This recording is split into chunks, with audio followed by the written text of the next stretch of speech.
मनोकामना पूर्ति कैसे संपन्न की जाए, ये हमेशा से एक गूढ़ विषय रहा है। विद्वानों ने, ज्ञानियों ने, सामान्य जनों ने इस पर सदैव विचार किया है। बहुत सारे जो रिचुअल्स हैं, बहुत सारे जो साधनाएं हैं, वो संपन्न की जाती हैं हमारी मनोकामनाओं की पूर्ति के लिए।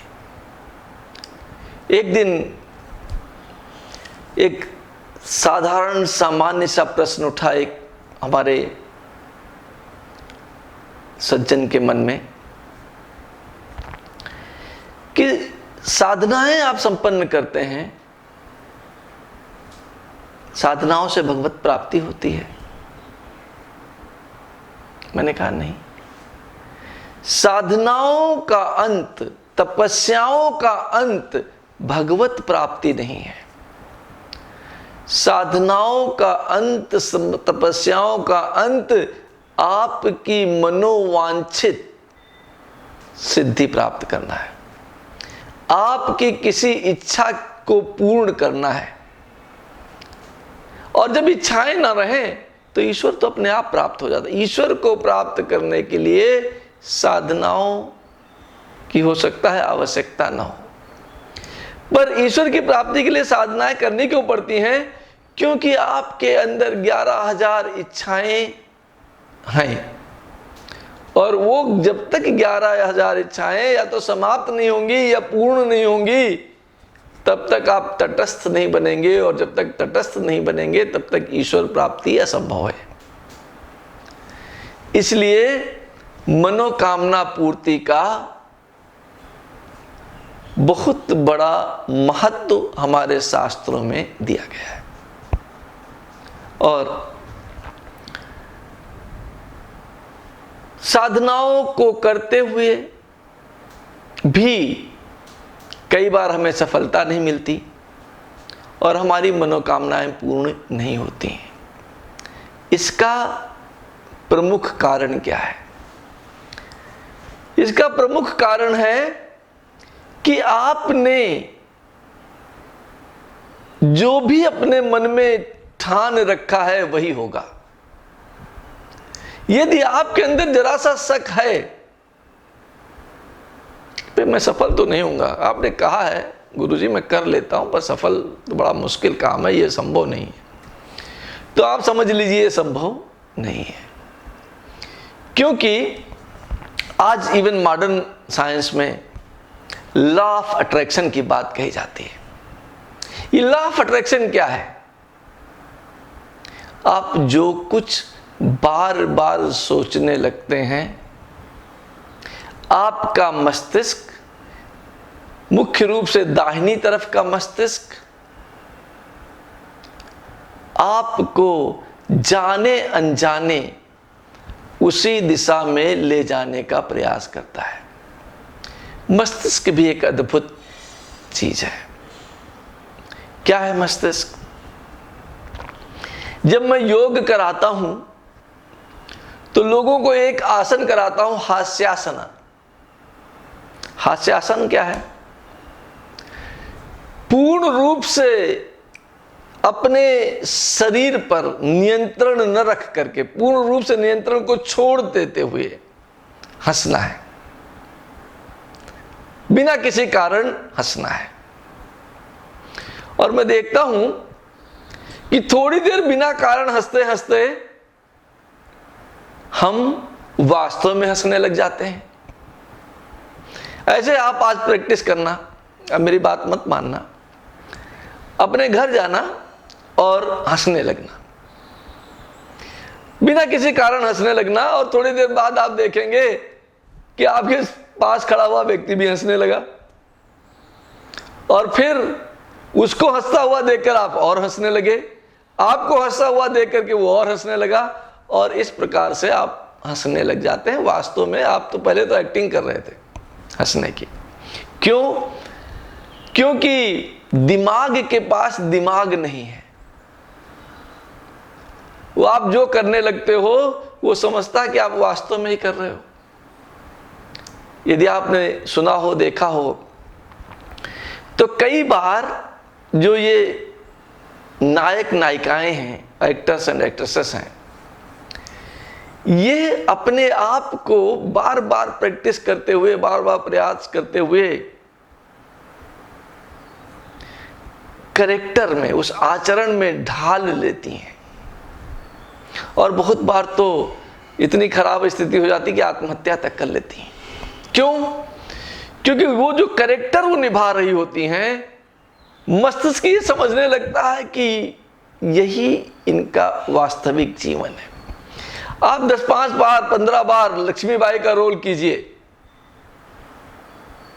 आप ऐसा सोचने लगेंगे कि आप लक्ष्मीबाई के समान ही महान हैं। तो क्यों? क्योंकि मस्तिष्क को नहीं पता चल रहा है। अब यही बात यहां पर लागू होती है लॉ ऑफ अट्रैक्शन में। आप जो कुछ बार बार सोचते हैं, आप सोचते हैं मैं असफल रहूंगा, मैं असफल रहूंगा, मैं असफल रहूंगा, मैं कुछ नहीं कर सकता जीवन में, तो आप जीवन में कुछ भी नहीं कर सकते। आप सोचना चालू कर दें मैं कमाऊंगा, मैं कमाऊंगा, मैं कमाऊंगा, अपने बच्चों का ख्याल रखूंगा, कमाकर अपने बच्चों का ख्याल रखूंगा, आप देखेंगे कि आपका मस्तिष्क कमाने की दिशा में काम करने लगेगा और आपको जल्दी कोई नौकरी मिल जाएगी और आप पैसे कमाना प्रारंभ कर देंगे। और इस विषय में शिव ने पार्वती को समझाते हुए कहा है, साधना कोई भी हो, योग हो, मर्म हो, मीमांसा हो, कुछ भी हो, मंत्र साधना हो, शुरुआत एक बिंदु से ही होती है और वो बिंदु है सफल हूंगा ही। सफल हूंगा ही, ऐसा अटूट विश्वास जो कभी न टूटे। असफलताएं आएंगी, असफलताएं सफलता के मार्ग की सीढ़ियां हैं, तो उन सीढ़ियों पर चढ़ते हुए आपको आगे बढ़ना है, रुकना नहीं है, आपको आगे बढ़ना है। और एक दिन मैं एक इंटरव्यू देख रहा था एक सफल व्यापारी का। उनसे रिपोर्टर ने पूछा, भाई तुम्हारी सफलता का राज क्या है? और जो व्यापारी थे, बिजनेसमैन थे, उन्होंने कहा capacity to take right decisions. मैं सही निर्णय लेने की क्षमता मेरे अंदर थी, इसलिए मैं सफल हो सका। तो रिपोर्टर ने दूसरा सवाल पूछ दिया तुरंत ही। रिपोर्टर तो बड़े स्मार्ट होते हैं। तो उन्होंने दूसरा सवाल क्या पूछा, ये कला आपने सीखी कहां से? निर्णय लेने की क्षमता, और वो भी सही निर्णय लेने की क्षमता आपने कहां से सीखी? तो उन्होंने कहा, गलत निर्णय लेने की वजह से। तो मनुष्य कभी असफल नहीं होता। जब वो असफल होता है तो उसमें से बहुत कुछ सीखता है। साधना के मार्ग में शिव ने कहा सफलता है ही नहीं। क्या है? या तो सफलता है या अनुभव है, और यह अनुभव आपको सफलता की ओर ही ले जाता है। तो अगर कोई भी मनोकामना आपको पूर्ण करनी है कर्म के माध्यम से, धर्म के माध्यम से, साधनाओं के माध्यम से, किसी भी माध्यम से, तो सबसे पहली चीज ये है कि हम उस विचार को अपना उड़ना बिछौना, खाना पीना, अपना संपूर्ण जीवन बना दें और शरीर के, मन के, आत्मा के प्रत्येक अंग प्रत्यंग में, प्रत्येक कोशिका में, प्रत्येक रोम बिंदु में, प्रत्येक चक्र में ये भावना स्थापित कर दें कि कम व्हाट में आई विल सक्सीड।